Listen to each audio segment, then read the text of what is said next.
broadcast network, AFTERBUZZ TV.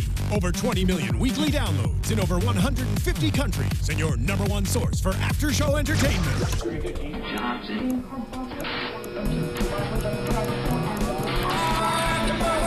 AFTERBUZZ TV, the destination for TV superfans. Producing aftershows for over 300 of your favorite TV shows. Interviewing celebrities and showrunners. And bringing you behind-the-scenes exclusives. All thanks to E! Entertainment's Maria Menounos, producer Kevin Undergaro, and internet leader Akamai. Now, let the buzz begin! Yeah. Oh my god. Guys, what just happened? So many things. Oh, thank you. Well, what happened is you just tuned into the AfterBuzz TV after show for The Leftovers. Guys, I'm your host, Zach Wilson. Thank you so much for joining us. You can tweet at me throughout the week, throughout the show. May get signal in here, we'll see. At that Zach Wilson. And now let me introduce you to my fantastic panel. Roxy Striar's here. I really like that intro that you just did. I really did. What just happened? I like the segue into what they just did. I thought it was good. I don't know if you guys felt the same way, but I think I stared at the screen for a good 45 seconds after the show, after even the next week on had wrapped. Yeah. You guys were mulling about doing your stuff, like whatever you had to do to prep for the show. We were rewatching. I was just staring ahead, frozen. Do you see him throwing us under the bus? Because we kinda- watched it for the second time. I know. Sure. No, truth be told, I had that same thing last night, and what I did was I watched most of the season finale of last year. Just to kind of refresh myself, because it was this, I need a little more closure than he woke up in this empty pond. Yeah. And we don't know how, and Patricia's there. You can call her Patty. You're Well, on a nickname basis. Let me introduce you to Steve Kaufmann. He's here as well. I'm at Steve Kaufmann. You can find me on Twitter. That's KAUFMANN. Thank you so much for joining me on Columbus Day and not watching Miss Doubtfire and Gremlins and Native Peoples Bicentennial Man. Day. Kaufmann. Columbus Day. Chris Columbus. What just happened? Famous director Chris Columbus. It's Columbus Day. Oh, sure. What's happening? I don't even know what's happening on this panel, let alone this show. But that's what we're here to do for you guys. We're here to figure out exactly what the hell is going on The Leftovers. All right, let's dig into just first reactions, other than just my confusion. And I say confusion, but I very much enjoyed this episode. Mm-hmm. What did you guys think? You know, the second that I stopped watching it for the first time, I think this should have been the first episode of the year. The first episode of season 2. After rewatching it, I'm really torn because I thought this episode was incredible, and I thought that it was a really good transition from season 1, as opposed to the first episode of season 2, which really threw us the F in there. This was more of a segue, and we figured out how we got there. But it was kind of cool to be there and then to go backwards a little bit. I think that this show is just so brilliant. So it was great. It was great. I love this episode, and I think it made it what I may have alluded to last week, is that the draining of this lake, by however means, is kind of a pivotal point for more than 5 characters, that they're taking a long time to tell us everyone's journey to that one moment until they move past that moment. So, all right. Excited. I think, so here's the thing. After we taped last week's episode and I had the week to think about the premiere, I was sort of not sure how to feel about the episode. Because we had spent so much time with the other family, the new, what was it? John and Erica. Yeah, John and Erica and those guys. I was trying to remember. The Murphys, thank you. I'm just calling them the Johns, though, because he's really running that ship. The Johns. I wasn't sure how to feel about this new season. I wasn't sure what to expect. Because, I watched the show for the characters that I, fell in love with last year. But now seeing this episode, it makes that premiere so much better, or this episode so much better for having seen the premiere first. Because I think getting to know that town and then sort of reverse engineering by then introducing the characters we're familiar with to it, as opposed to the more natural way of taking our characters and going in and getting to know it, and then maybe going back and getting some backstory. But no, I feel like if this were... It made this episode just feel so... I don't know, there was something that made it feel so much more powerful. Yeah. I think if this were last week's episode, and like let's say you were to just flip them, because you conceivably could with very little editing work, we wouldn't feel the same way about Jarden. We would see it from the Garvey's perspective of like, what's the big deal about like Jarden? Why is it this? It doesn't seem like a magical place at all. It seems like this terrible bureaucratic nightmare that like you have to get over a gate and it's this weird thing. Whereas we saw everything last week that there was something off about this town, but there was still, for lack of a better word, some magic. That's not what completely even sold me on it, though. What did was those little like, peekaboo holes where we were filling the gaps. So it's like, go get the pie. What happened when he got the pie? How he had the cut on his head. The fact that their house burnt down and the house they rented was on fire, and we know why the house was on fire. We know what the fire department or whatever that thing is called did. So all of those questions that we knew the answers to, but we didn't even have the questions to ask, and now we know enough to ask. That's why I was like, okay, I see why this went second. But I just thought the episode was so freaking strong that it would be would have been a great way to start the season, because you really start with a bang. But the first episode was good too. It really was. This was just like our good old trusty, our people, the people that we wanted to spend all the time with. So I was really happy to see the family. This felt like the continuation of season 1 Right. that we didn't get last week. Exactly. And I think if we wanted it more, maybe it's just that we wanted it more after not getting it. We're just spoiled children. Pretty much. I concur. Spoiled not like the Garveys, who are very selfless. They took in this small baby that was left on their doorstep for them. Little Lily with one L. Very important. But you know, apparently in this day and age, babies are up for grabs. How many kids do you want to adopt? You want to adopt one? You want another one? I mean, that's the thing I thought was very interesting when they went for the adoption, is that they, from what, like, I think on adopting a baby into even a semi-stable household these days, in real life, is like, great, let's try to find homes for the babies that would just be lost in the system, especially with no track record of who this belongs to. Yeah, it's just so much more challenging than that in real life to actually adopt a kid. It takes at the minimum months, if not years and years, depending where you're adopting from or what kind of child you are adopting. But this is, you know, you have to assume that all of the people, all of these kids, a lot of them had their parents disappear. Yeah. So they're easier on it because it's what's the alternative? You know, the orphanages, I'm sure, are full. They're trying to get not get rid of these kids, but place them, put them in families that want them. So when you look at Nora and you look at Kevin, they walk in, even though Kevin's talking about his history of mental illness and his dad and whatever, they didn't even care. They're like, yeah, okay, well, not only can you have that kid, but yeah, take a couple more. Do you want a white kid? That's a good point. Yeah, I saw that as a level of subtle racism too. I mean, you're two but white not people, on, do you want a little white baby? Not on the part of the show, but of the character. Just to be clear. Oh yeah, sorry. It was a part of that character in particular who was like, no questions asked. You guys can have a white baby. The way he said it was very strange. He was like, 1 month, adorable. He's white though. It was like what? It was though, as if like, no, but we wanted a black baby. It was a very strange moment. Or the implication that like, well, you wouldn't possibly want a black baby. It was weird. The implication he was making in that line. I wonder if it had something to do with like the stereotype of adoption centered around like adopting babies from Asia. Maybe. I just think like, look at Lily. Who the frick wouldn't want that kid? The cutest little girl of all time. So the way Nora's face, she was like, no, we're fine with just the one. Yeah. It's like, this is plenty. Yeah. Like, we're freaking out at laundry machines over here. Don't need another one. All right, that laundry machine though. I thought that was so brilliant because number one, we're seeing Kevin's journey here, but number two, when he leaves and puts the baby in the car, it's the way we started season 1, episode 1, with the woman who's sitting there thinking, you know, you can see in her face like, oh God, make this baby stop crying, make this all stop. Pretty sure the same laundromat too. Yeah, and then the baby poofs, and she's like, where did it go? I was like, holy crap, are we gonna do another one?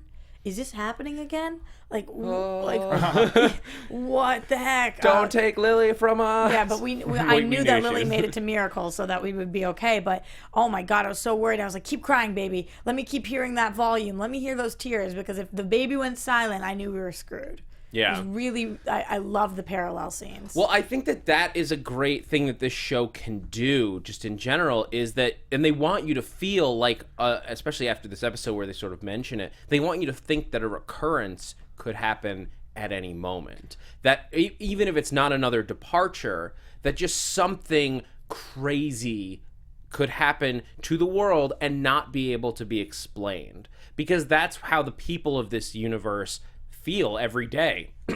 Like, Nora doesn't feel safe. Because how could you? Absolutely. Especially when, and especially her being even closer to the studies of looking for patterns and trying to figure out what happens. What cereal people eat. Yeah, and all of these. You remember that? Oh, yeah. All of these things, and they're no closer to understanding it. So that, in a world where, especially today, where science has become almost religious in our belief in its ability to explain the universe. Oh, we have to know how to explain everything. And for something to not be explainable is sacrilegious, if you will. I think that I completely agree, and I always have to check myself while I'm watching this show and think, how would you feel? How would this make you feel? What questions would you ask? Is this going to happen again? Is absolutely a question I would have to ask. That all of us would have to ask. Only because you don't know how it happened to begin with. Right. And if you did know, then you could guarantee that it wouldn't, or you could plan for when it would. Yeah. But when you don't know how it happened, I understand why MIT is doing these studies. I understand why everybody is curious what the frick is going on. Yeah. Can I just say how much I love that sequence? The MIT thing happening. What this episode did for me, I think over the break, because I started reading more interviews from Lindelof and like from during last season, before last season, in the middle, and they hit the point home so strong that this is a show about the people and their reaction to an event, and we're not going to get any more explanations to it. And like from a creative standpoint, I can accept that we're not going to get the answers, but it sort of got me into this sense of almost security of like not looking for supernatural stuff. And this episode has washed that away completely. Well, just because you're not going to get the answers doesn't mean we shouldn't be asking the questions. Yes, absolutely. Which I think they're doing a really good job of covering all the different characters and all the different kinds of questions that would be asked by different people. And I've always felt this show does a great job of, with the things you would describe as supernatural or otherworldly, that everyone's explanation would vary based upon their own faith. Like me, things that are clearly otherworldly in this show, I just kind of accept them as otherworldly and like, well, that's a known unknown, and then move forward.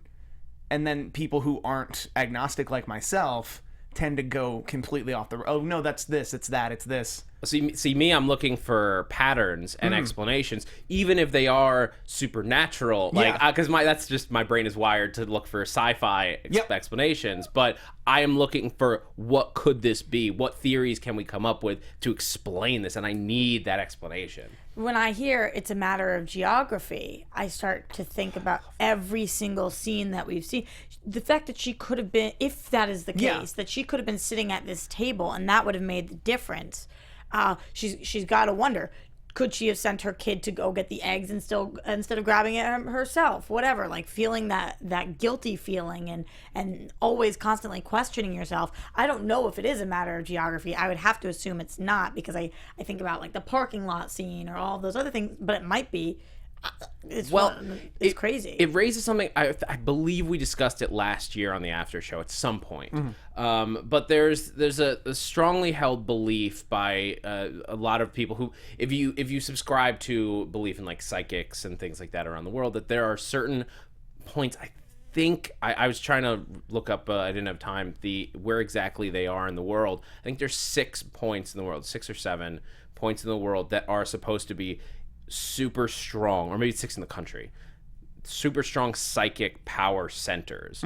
One of them from the ground, well, just from the earth, like from the world. Then there's like it's supposedly like in these place is. No, I asked that because it's not like up in a tree. No. It's like a big area. area. Like New Orleans is supposed to be one. Okay. There's a place in, I believe, South Carolina, like a small town that's like, supposedly this town is just it's like a little psychic village. Okay. That's just, supposedly that is just a center of psychic energy. So I wonder if this is sort of a more like that's sort of the theory here, is that what if there are specific spots around the world, maybe millions of them, instead of centralized like that, there are little just dots of those psychic power points. And some of those dots are bigger than others. Yeah. Some of them are as big as a table. And some of them are just far away. There's just areas with, it's like cell service. Like sometimes you go to the middle of nowhere and Verizon just doesn't, that map's all red, but there it's white. Miracle has no spots. Yeah, and that's the other thing about Matter of Geography in this episode, is that for whatever reason, that this show's never going to give us an answer. We know this, but for a reason we're never going to know, Jordan, Texas had no people go. They have their own reasons. They'll try to convince you that that's why, but we're never actually going to know. Or at least, to the best of our knowledge, nobody went. Yeah, that's the other. That's a good thought though, because could they just be lying? Yeah, honestly, last night I was going to sleep and it crossed my mind, like, who said nobody disappeared? Like The census, because they keep talking about the 92, 61. right. Like, could John just be covering for, like, could really his neighbors have disappeared and nobody, and he just said they went out of town? Like, there's so many different things. Maybe people did disappear. Maybe this town is full of crap. I mean, the town is very clearly building up their mystique. Right now, they have created, in a lot of ways, a sort of safe haven because the government, they've been deemed a national park. Right. So now the government is paying for this town's protection, extra security, and so regardless of whether or not it was safe from whatever caused the departure, it's now very safe from outsiders because no one can get in without those fancy wristbands. That's the point, though. If they found out that even one person was departed, then the whole thing goes to hell. So it's like, it could be this town's best kept secret. That could be just John's job, is to root out anything, not even that, even if there wasn't any departures, but anything that would make them look like frauds, which is why he burned down he overcorrects the palm reader guy's house. Anyone it's just you're selling snake oil. You got to get out of here. Yeah, because we can't have that, or we're gonna lose the probably tens of millions of dollars in federal grant money that we have been given. Yeah, and employees whose sole job it is to police our town and keep it a safe place and keep it the place we want. I like that theory. I mean, look at that visitor center. It was huge. I mean, even before, visitor center? And even in the auction, even before Nora was like bid up to $3 million, it was still going to go for $1.5 million. Yeah, but can we talk about that for a second? Yeah. Nora's got to work on her auctioning skills because girlfriend, say $2 million. I was going to say that, like, you can make a jump. You don't need to make a double. Make a $400,000 jump. Although there is something to be said for, you want to shock people into paralysis. Absolutely, but I feel like jumping that much would have. Or I thought that it would be poetic if she said 2.7. That's the thing, and she gets close, but like, and she even jokes to Matt, like, it was so close to what I actually got for the house back in New York. I'm like, well, you chose that number. Did that. She's like, how ironic is that? If it had ended, if it had been bidding up to, and like her final bid, it would have been gotten like 2.5, 2.6, and then she bid 2.7 and won. That would have been more poetic. Right, but that's not what happened. And she's finding meaning in all of these things. I mean, we're seeing her character come to a completely different place right now as she is undyingly optimistic about everything. Like, this is the move. This is what we're doing. I am so excited. It's a Nora we've never seen before. Yeah. It's a Nora that's been touched by something. Lily. Lily. Oh, I thought he said really. Yeah. No, Lily. I'm like, really? Lily sparked this entire change within Nora. I think the idea of, it's not just Lily, but Lily and the rest of the Garveys, like Kevin and Jill, like, she has, it's a messed up version of what she had before. What she had before wasn't perfect. Her husband was apparently having an affair with her kid's teacher. but it at the time felt perfect. And this is her, I think, clawing at the idea of getting it back. Well, you say even Kevin, but I think Kevin is on a different page than Nora and Jill right now. Nora and Jill are having this amazing bond, which I'm loving watching their relationship and them kind of like almost talk like sisters. Like, I get to call the room first. No, I'll call the room first. I'm laughing about what they're ordering. All of that stuff, I really like it. But I feel like they both are trying to be okay. They're making this work. And Kevin is looking for any reason for this not to work again by going around and digging up frickin' bodies and then getting himself pulled over. I get that he's got to do what he's got to do, but come on. Well, a couple. I do enjoy how pretty much all of the tension that was created in season 1 about all the secrets that were kept, they ended in one scene, where it's like that was my favorite scene probably of this of the show. Like brilliant, because it was like everything was like, oh my god, what's gonna happen? Because he killed someone, and then her brother-in-law Matt helped him bury the body. And he blacks out, and it's a big problem, and she hires prostitutes to shoot her, and it's this big, crazy thing. Like, nope, they just fess up to each other and move on. I really wanted Jill to be like, I was stuck in a refrigerator and almost died. Grandpa saved me.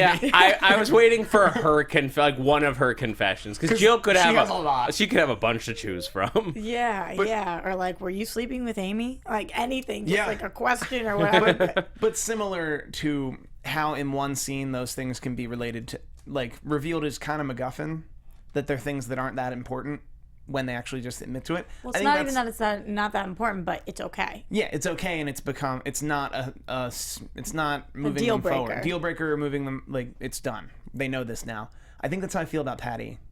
Patty coming out and being something Kevin's not going to tell anybody. Whereas if Kevin told somebody, he would maybe get better. Well, we don't know that he might behave better. Yeah. He might stop having freakouts like in the kitchen. Yeah. But as we learn from his dad, there is no getting better. Well, it's not that there's no getting better, it's that there's no getting rid of these voices. Yes. All you can do is listen to them. I think what this episode wanted us to believe is that if Kevin starts talking to Patty and Kevin starts listening to Patty the way Kevin Sr. is listening to his version of Patty, then he will be normal again. Yeah. I don't know if that's true necessarily, but I think that's what they were getting at. Yeah, or at least, well, he can start to feel normal. But the dad is going on an indefinite visit, as he puts it, to Australia. Second reference of Australia in this season. What was the first one? Towerman sent a letter to Australia. That's correct. Excuse me, call him by his proper name, please. Moses Jesus. Santa Jesus. Moses Santa Jesus. Thank you. Moses Santa Jesus. Thank you. In order to remain on this panel, you got to call him by his proper name. Seuss? Ooh, working on it. Trying. It's a work in progress. We'll get there. Listeners, we want to know what combination of Moses, Santa, and Jesus can we use to refer to the man in the tower? I kind of enjoyed Tower Man too, so if you can incorporate that, that'd be nice. Moses, Santa, Jesus, Tower Man. Let's get it. Moses, Santa, Jesus of the tower. Of the tower, how proper! I like it. But you sent an awesome article over to us from Vulture that was talking a bit about the Australian references. It said that Australia is a place that people often venture to go on outbacks, excursions, walkabouts. It was actually used in Lost. Yep. So anybody who's a John Locke fan remembers that.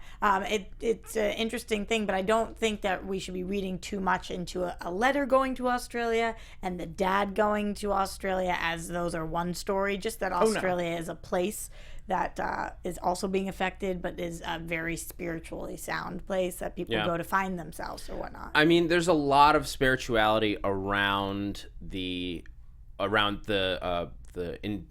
Maori, but also the Aboriginals in Australia. The story that I remember that partially I think of when I think of Australia that might connect to The Leftovers is the Aboriginal story of the rainbow serpent. which really quick, just to give you some. Oh yes, the rainbow serpent. Just to give you bear with quick, is the rainbow serpent it's their creation story. Okay. Is the rainbow serpent comes to Earth, brings the people, brings the Aboriginals up to ride on its back, and then when it puts them back on the Earth, they now have knowledge of like how to use weapons and how to be civilized, how to survive, civilized, like intelligence, how to just the idea of being taken out of the Earth, obviously, is a very similar thing to the departure. In my mind, that's very much an alien story, like in a different language. But the idea of just being taken away and brought to the next step of who you are as a people, as a civilization, could be something that the Leftovers is starting to play with. Like, where do these people go? We talked about the allegory of the cave last week. Once you step out from behind the curtain, who's to say where these people are now? They might still be here, but just on another ethereal plane. I'm throwing out a lot of insane stuff right now. No, I'm smelling what you're stepping in. They're on that island. You heard that? I know. I'm picking up what you're putting down. I'm catching your drift. I mean, that one sounds nicer than if you stepped in what No, I'm smelling what you're stepping in. Oh, yeah. That's a saying now. It's always been a saying. No, I get it. I just... But I think that's also fun. The idea of a lot of scripture and what you'll hear folks say they had a spiritual journey or they had a spiritual vision could be nothing more than just something mentally wrong. Yeah, I mean, well, this is bring it back. And this show's never. And I include that with Patty, and they're never going to explain that. Is he having visions? Is Patty just with him, or is he just schizophrenic we and did has talk something about wrong? It in the article. Yeah. It was mentioned that he's a shaman. Well, not just that part. Yes, him being a shaman, but people said that if she wasn't actually there was no way he would have been able to get that caught on his head because he wouldn't have thrown himself. But actually, in mental illness, there is a history of people physically hurting themselves and thinking that somebody else is actually hurting them. So theoretically, he could be a shaman, she could be there, or it could be in his imagination and he could be causing physical harm to himself. The mind is a very powerful thing, and if it thinks that it's being thrown, if it imagines that it's being thrown, it will just go with it because your body thinks that's what's happening. If the brain tells you are being forced down, the body will react to that one way or the other. Between this show and Mr. Robot, which I just binged, I'm questioning every single person I've ever talked to. Like, I'm not sure I'm currently on this panel by myself or with both of you. Like, I could be here talking to myself right now, and I don't know if you guys could be images in my imagination. Guys, if that's the case, can someone please send me the link? I would love to see the Roxy in the middle seat. Which pill will you take, Neo? Is basically what's happening. I know nothing, Jon Snow. Yeah, all of that. Like, it's the Truman Show. Who knows what's real? But for Kevin, it very much is a question of how do you decipher what's real? Like, in a world where what we have believed to be the rules of the universe, I believe is how they phrased it. How do we know how to proceed? If what you understood about the world is not as it was, because you've rewritten how you can see the universe by just the departure. So how do you, once you see something that is unbelievable, who's to say what is crazy or what might just be the next step in whatever is going on in the world?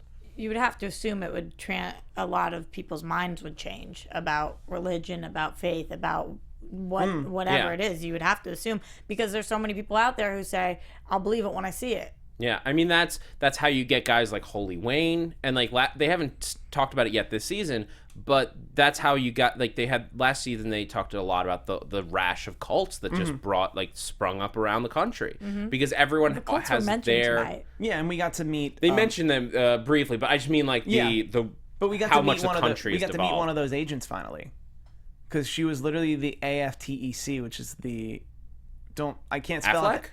AFTEC. I can't spell out the whole acronym right now. Alcohol, But the tobacco, firearms, and Colts is the C. Who I are don't you know what talking the is. about? The woman with the Make Peace. Nicholas Fury, or Nicola Fury, Nicola as Fury. I'm thinking of her.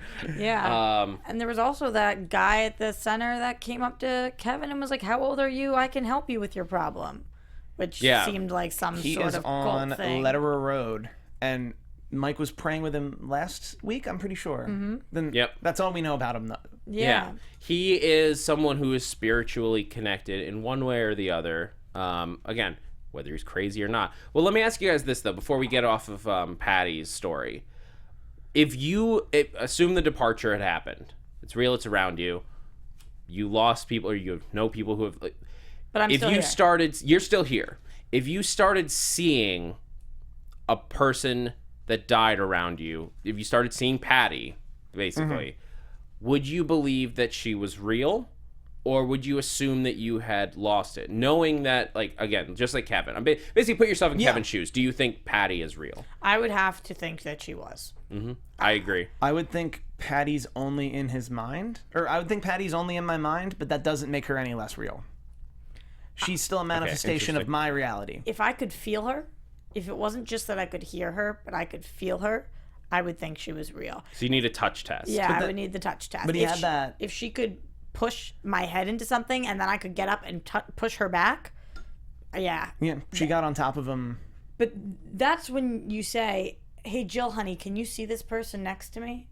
Well, but Like that's that. I think that's the thing, is that he, I think, accepts that nobody else can see her, but that doesn't mean that she's not There. real. And not that she's not a part of, like, the overall reality, but that, like, because if I was seeing it, I would assume that this is either whether you just choose to see her as a guardian angel or the opposite, Spirit and it's guide. a spirit, or a spirit that's haunting you. Yeah. The opposite, I think, is more likely how at least Kevin would react to her, is that, Right. like, I hurt this person, because he still feels guilty, otherwise he wouldn't have dug up the body and basically tried to get himself thrown in jail. Yeah, absolutely. I mean, he does feel guilty, he feels all these things, but most of all, I think he so desperately doesn't want to be crazy. I think he so desperately doesn't want to be there. If he wasn't that desperate, then he would just go to his dad and be like, "Yo, Dad, I'm seeing this stuff too. Talk me through it." But he doesn't even want to admit out loud to anybody. Speaking of his dad for one more second, that was one of my favorite moments in tonight's episode when the dad says that he likes Nora, and he's like, "Well, you like Lori too," and he's like, "Yeah, but I just like Nora better." That's kind of how I feel. Yeah. Like, I really liked his relationship with Lori in the flashback episode. I just like Nora better because Lori ended up being a meanie. And don't drive this one to a cult, too. That Yeah. was my favorite line. I love that too. Dad, you're such a dick. Yeah. I mean, Duke Chronic points out that his dad told him he should keep it to himself. I think that was last year, right? Yeah. Yeah. Because, like, his dad knows what happens if you start telling people. Yeah, but I think it's different when you talk to somebody who has the same things going on. Yeah. But I also wonder, is Kevin Sr., who is Kevin Sr.'s Patty? Yeah. You know, what did he do? Who's his Patty? Or who was he talking to? Or is it just a disembodied voice of some kind? I don't know. I mean, he was a cop. You have to assume at some point in the line of duty, maybe something went wrong. Right. I mean, you think about it a lot with all the stories that are in the news today. Like, who knows what he reacted to improperly or wrong, and just is ridden with guilt about that. Who would be haunting him? Yeah, I mean, we don't see Kevin hearing voices. He's hearing voice. Singular. Yeah. Because that's the person he's guilty about. Well, let me ask you guys, what do you think was his motivation for basically trying to get himself arrested? Was it to get rid of Patty, or was it to appease his own guilt? I think he thought his vision of Patty was his guilt.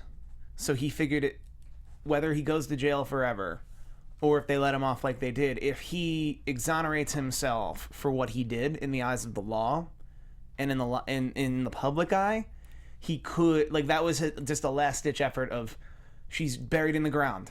She's buried in the ground, and that's why I see her. That's why I always see her. I completely agree. And then he finds out that that's not the problem.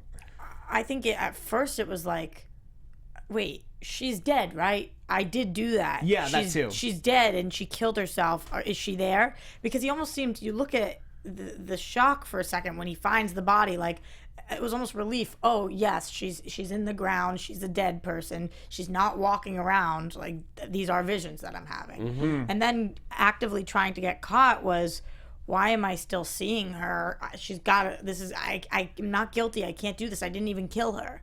But the question I had is, once he gets out of the station, Patty appears in the car and she says, "What the fuck was that?" And I didn't know whether that was to Kevin, like, Kevin, why did you just go do that? Or whether that was to the cop and she was saying, how did the cop just let you go? That's how I read it, is that she's like sort of, if she's his like subconscious or whatever, she's reacting as he would he would react like, how the hell did I just speed past a cop, get pulled over, have a body in my trunk, walk in, admit that I kidnapped her, which resulted in her suicide, and walk out the door. I saw it the other way. I saw it as, what was that? Kevin, why'd you do that, bro? Yeah, Kevin, why did you do any of that? I'm you. I'm you, like it or not. You're creating this vision. I'm you. I speak for you. And I'm telling you that was stupid. Yeah, I saw both those things. The whole, she's just so good. When she said it, I was like, oh. I mean, that's good. It's good writing, because that's what this show, I think, is structured on, is ideas that can be thought of differently from different perspectives, and just questioning what everything means. Right, and it also, I love the timing of it, because you know when you have the hiccups and somebody scares you and you just wait to see if you're going to hiccup again?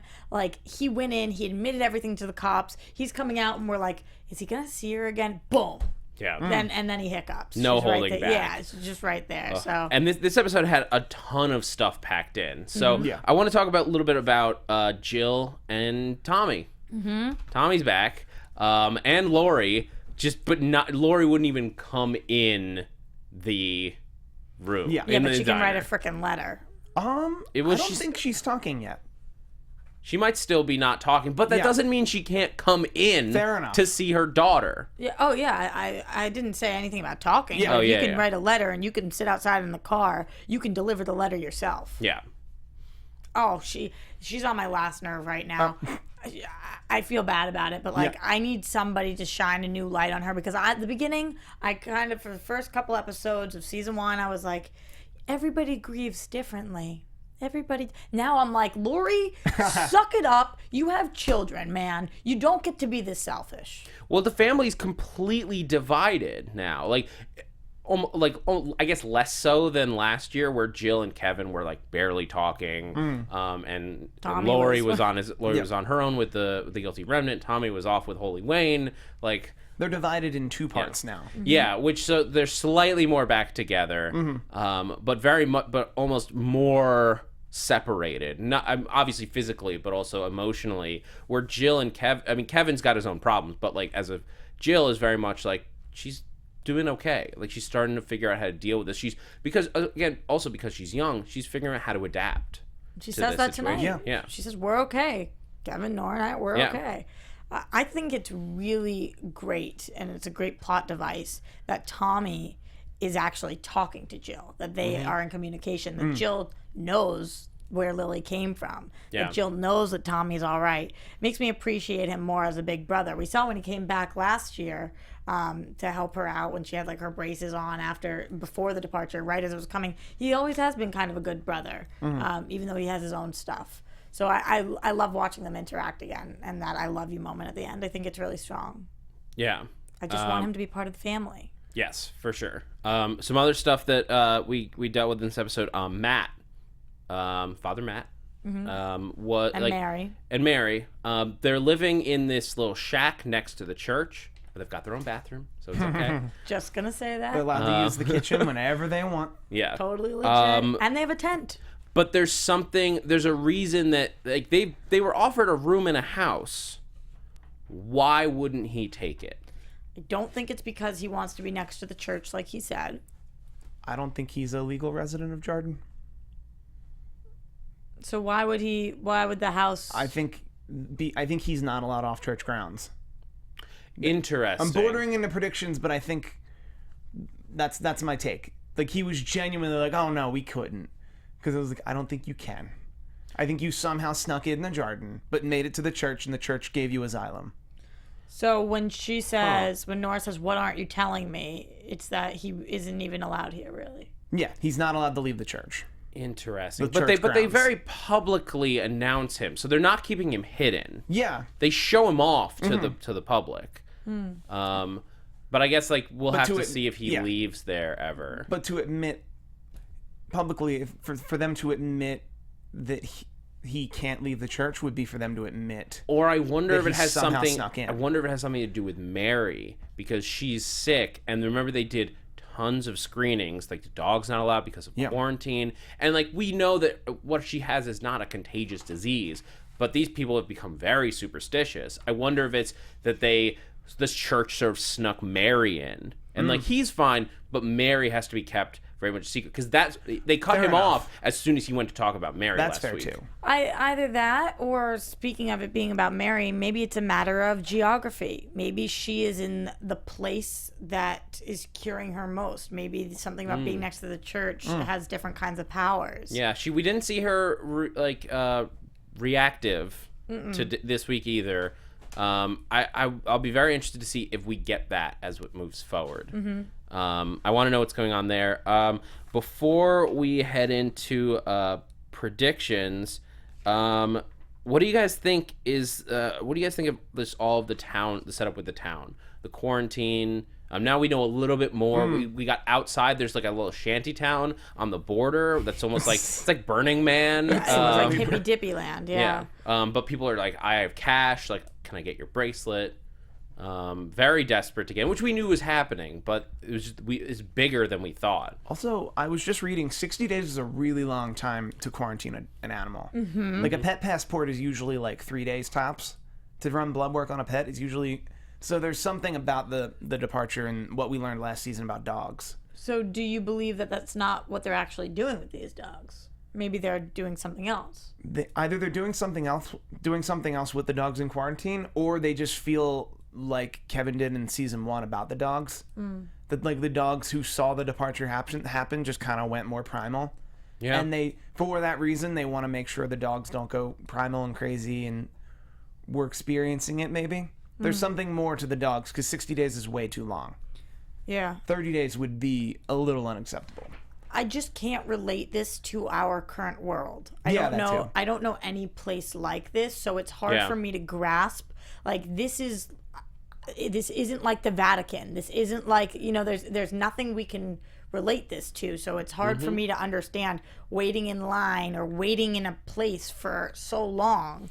It reminds me of like apocalypse movies where you have those like safe havens and like, or like if it's like the quarantine zone in a zombie film or something like that, but like people want in and then the zombies come in, there's just a feast for them outside. I don't know, it'll be interesting to see what that becomes and relates to the last topic before we have to get out of here, because who knows if that's something why the water's gone, and then why Kevin is at the bottom of the lake with a concrete block tied to his ankle. He blacked out. That's all. Well, they made a point to show us twice him trying to sleep and needing headphones in to sleep with very heavy music, meaning he doesn't actually sleep.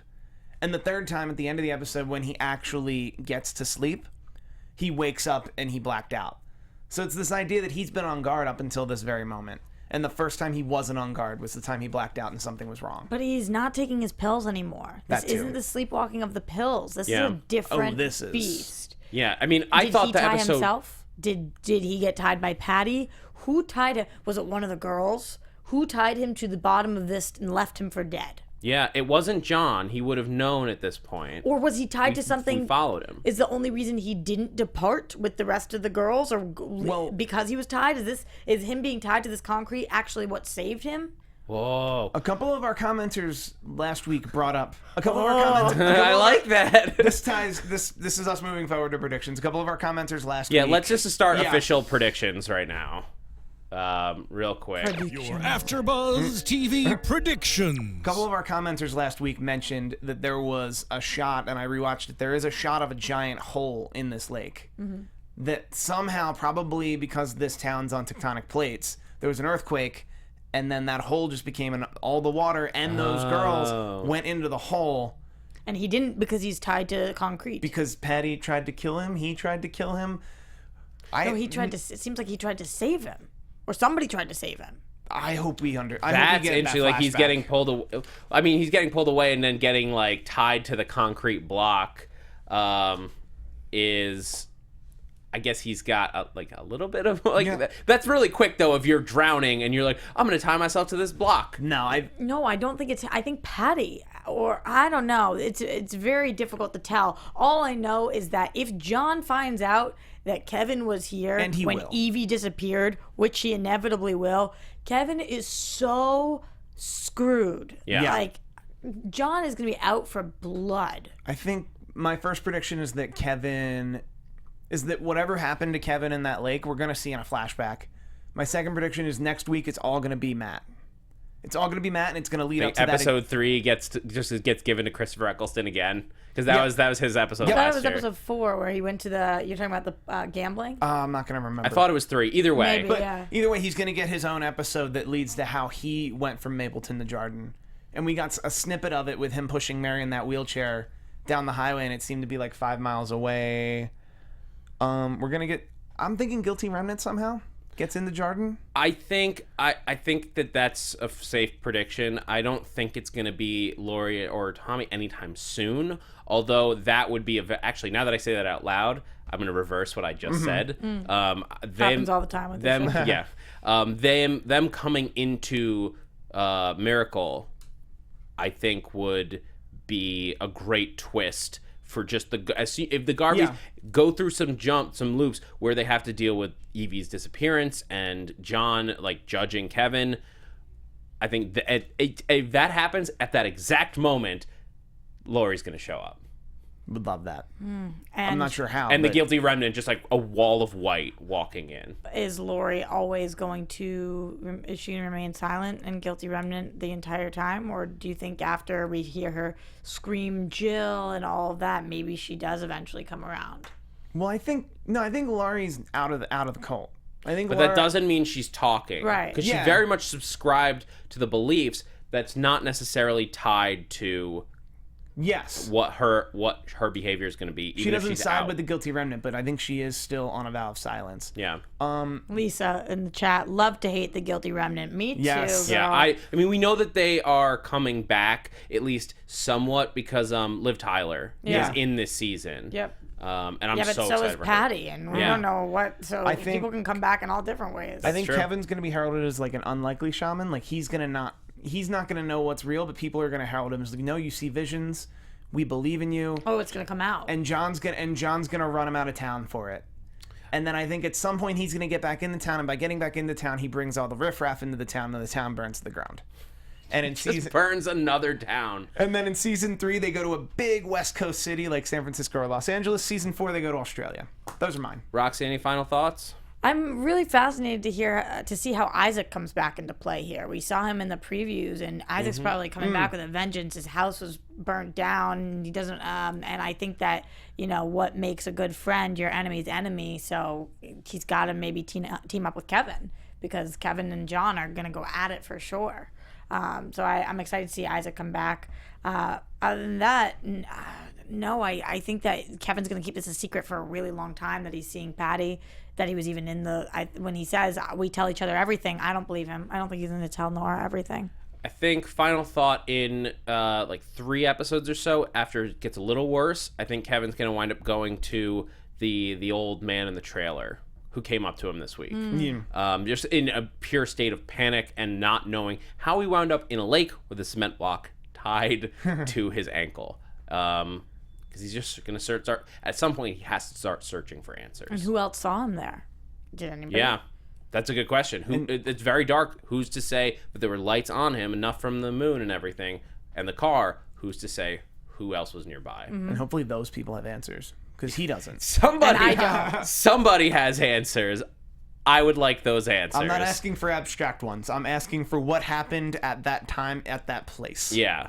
And I don't think that's unreasonable. as we beg for answers, I think that's going to do it for this week on the Leftovers After Show at AFTERBUZZ TV. Steve Kaufmann, until next week, where can the people keep up with you? People can find me right here, right now, but also on Twitter at Steve Kaufmann. That's Kaufmann. Roxy loves that. I'm going to be doing the Gotham After Show in about an hour. I'm going to go outside and watch it right now. You guys can find me everywhere at Roxy Striar. And you guys can follow me on Twitter at @ZachWilson, and also here at AfterBuzz on a whole slew of shows, including Agents of S.H.I.E.L.D. and Doctor Who, among others. Guys, thank you so much for joining us. I'm Zach Wilson. Thanks for geeking out with us. From executive producers Maria Menounos, Kevin Undergaro, Phil Svitek, and the entire AfterBuzz TV staff, we would like to thank you for listening to the AfterBuzz TV network. To watch or listen to other after shows and post comments or questions, be sure to visit AfterBuzzTV.com. I'm Sir Richard Wentworth, and this has been a presentation of AfterBuzz TV. Buzz you later. The views expressed herein are those of the hosts only and do not necessarily reflect the views of AfterBuzz TV or its owners or principals.